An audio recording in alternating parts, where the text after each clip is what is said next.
Hi, this is John from the Entrepreneur Academy. Today I want to talk to you a little bit about what a business coach actually does. What is my job? What I'm doing every single day? Well, most of days. I have to say that it's quite varied. A coach is a person, especially a business coach, needs to understand business. Of course, I need to have a basic idea what business is about. But actually, the bigger part of it is about understanding people, because the people I work with are people. So I need to understand them. My job is to get them to be the best they can be. That's the job I have. Now, I love this job, I have to say, it's an amazing thing, but I learned very early on. I'm an entrepreneur myself, but even my old experience I had as an entrepreneur did not really prepare me for what I need to deal with as a coach. A coach, I had to shift my whole point of view away from business structures into people. Because the business side of things, it's not that difficult. It's quite straightforward and easy. You know what you have to do. There are clear paths and there are clear ideas how things work.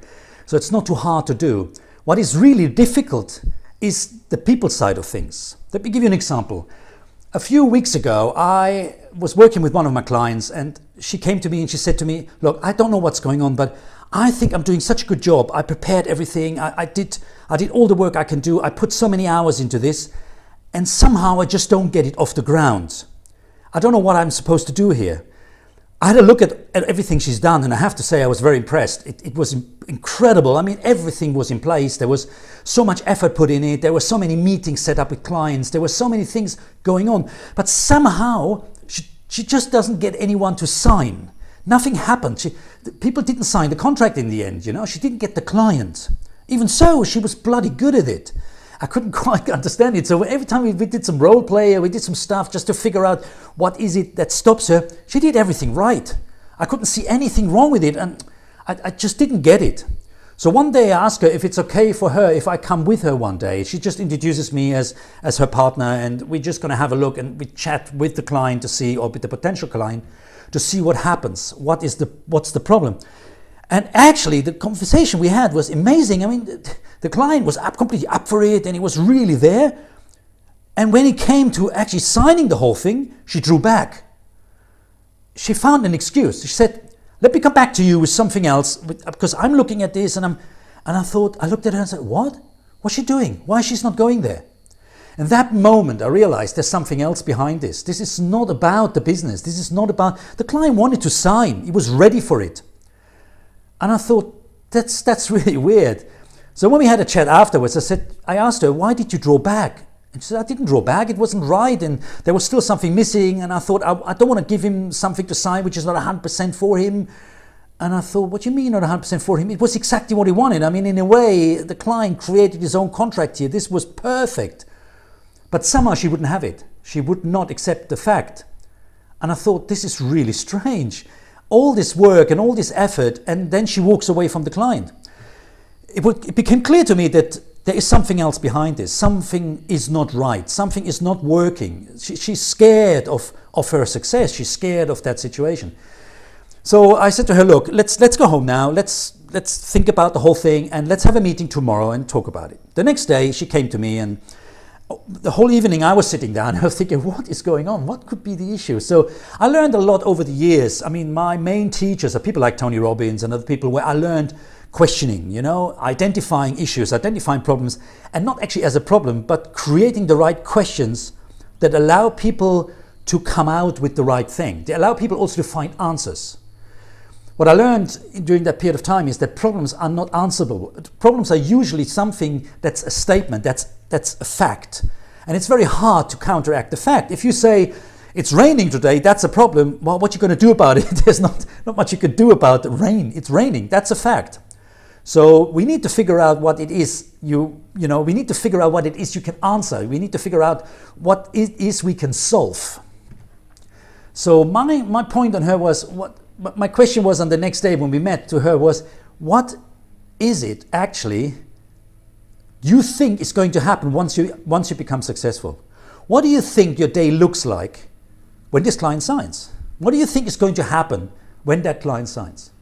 And she wasn't quite clear first how to answer that question. But I said, imagine your day. Imagine the client, we go there today, the client signs the whole thing, and now you got this contract. you've got all this work to do, what is going to happen? What do you think your day is going to look like every single day?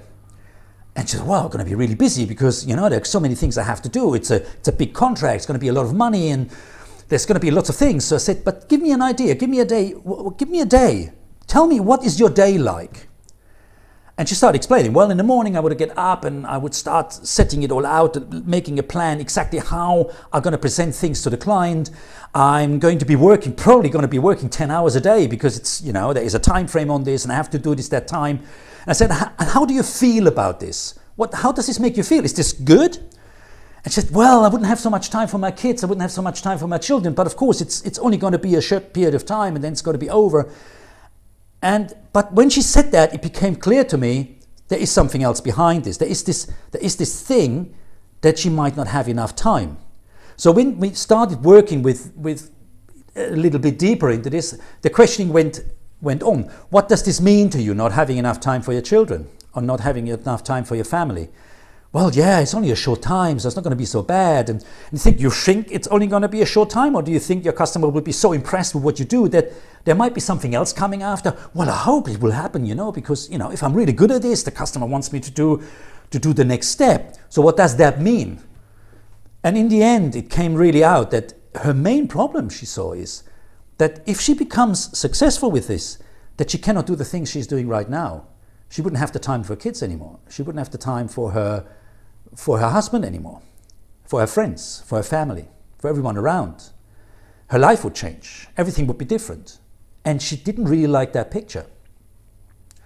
So this is like, and to give you an example how this could look like is, imagine you're walking down the street and someone's coming running towards you and say, an accident happened, this person's really bleeding really badly, it's horrendous, you know.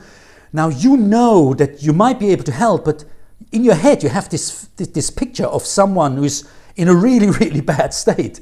So somehow it makes you, I don't know, I don't want to go there. This is like, and you really think about, shall I go there, shall I not go there?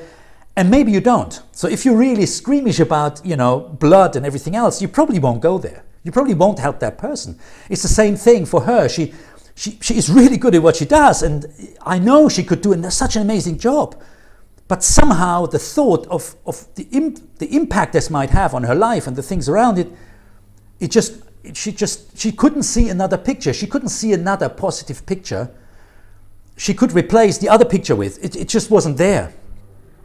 So in the end, it just stopped her doing and making her sign the contract. She didn't want them to sign the contract. It just wasn't the thing. So my job now, being a coach, was to turn this around and give her an open view in how could that look like differently to the picture she has in her head. So when we discovered and looked a little bit deeper what the picture actually looks like, it wasn't really clear. It was a very foggy thing. It was everything. Yeah, maybe I can do work at night a little bit more, but then, you know, I don't get enough sleep, and then I won't be, you know, I won't be fit for my kids. And the kids came up all the time. It was one of those things. So now it was clear to me. Now I knew what I have to do. And my job now was really to create a completely new picture for her, which included her kids, where her kids can become part of her success, where this can become something very different. So the picture she has becomes a positive picture. Now, I'm not going to go into details too much, but this is the job of a coach. This is what a coach really does. My job is to make her successful. My job is to make her go the next stage, and not being scared taking the stage, but being excited about it, looking forward to it. And when it happens, to actually really want to jump into it, like going to a party and then not going in. It's like, wow, you know, you got dressed up, you got all, you know, psyched up, and you put all the best perfume on and the best makeup or whatever else, and then you stand in front of it and you're not going to go in. It's like, why did you bother in the first place? But imagine someone would go in, and the fun you could have and the enjoyment you could have with the whole thing, it could be great. It could be fantastic. So to get them to actually go in, but to get them in, to go in, it's not so easy. It's not like that I can say, just go in. It has to come from them. So I have to change the state of mind of a person, make them understand that there is actually something really good. And that good can only come from them. It cannot come from me. Whatever I say, it's not going to be for them. It has to be their own picture. It has to be their own story. It has to be their own imagination that comes into play. And that is really what I love most about coaching. It changed so much. So it's so little about business now. It's so much about people. Because really, I'm not doing that job. It's like a coach for football. He's not playing football. He has to understand the game, but he doesn't really need to play it. What he needs to do, he needs to understand the players. He needs to understand where are they best. And he needs to get it out of them. And that has a lot to do with changing the mindset of someone and showing them different ways, different avenues. How that the picture they have in their mind might not be the only picture, that there could be complete different outcomes. And in the end, it's their decision how the outcome is going to be. It's their choice to paint that picture. It's not fixed. Just because she gets that contract doesn't mean she won't have any time for her kids anymore. It's the opposite. There could be even more time for her kids because she gets the job. Because she already worked so hard trying to get that job. She put so many hours in it, she never saw that. Because there wasn't a commitment. That was the only commitment she had was to herself, but there wasn't a commitment to someone else. There was no one paying her 100,000 euros to do this job. Because this means now you have to do this job. There's no way out. So that is a really exciting part, and with some techniques which I learned, as I said, from many other people throughout my time since I've been studying this, we were able to change that picture. Now the customer signed. Actually, 2 days ago the customer signed. And you know, the face when she lit up when the customer signed, when it's over there, not only hers, the customer too, because the customer was happy. At least I could sign that contract. I couldn't believe someone in that position. You know, very often people come to me, they never get to that position in the first place. It was just such an exciting situation, and it was like having a party and having the best time of your life. And somehow now she is integrating everything. She sees that different avenue, and she's so good at what she does. It just turned into something so amazing. And I'm looking so forward to be part of that journey with her, you know, to help her create these pictures, create these visions that allow her to create her life the way she wants it to be. And this is what I love about being a coach.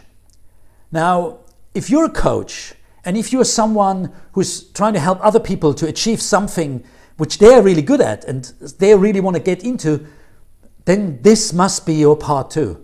It must be that one thing. It is not about my knowledge, it's about their imagination, it's about their drive, the energy they create in themselves. It's incredible. It's an amazing area, it's an amazing part. And I love this so much. It's so chilling, so exciting. And you know, in a way, with this vision, she's running on her own. She's running really, really fast now. It's great, it's fantastic. And you know, there's a lot of coaches I speak to, they say, yeah, but if I do this, and if they become completely independent from me, well, they don't have any reason to come back to me. Well, the opposite is true. If you create value for someone, if you are able to make someone into something better, there is the time when they want to become better again. They want to move to the next stage. Well, who do you think they're going to come to? They're going to come to you because you're the one who can make this happen. You understand. As a coach, you have to be the best in your business. You have to be the best in what you do. That means you have to learn, you have to practice, you have to get better and better and better at it. You can't give up. You have to, your job must be to make them the best, not yourself, them. And the only way you can do this is be the best yourself. But the value, the way you can see this, if you are good, is if they turn into something. If they become the best. What is the difference. It's incredible, it's so amazing. And I love to help people like this. So I'm going to do some courses in the future. I mean, after the holidays, probably starting in the end of September, I'm going to do some courses for coaches where we're going to train certain areas, certain aspects. How can you identify where your customer is right now? And how can you get to that next stage? It's an amazing journey. It's a fantastic time to be there. It's not about, as a coach, it's not about your knowledge. You have what they should do. It's not about that.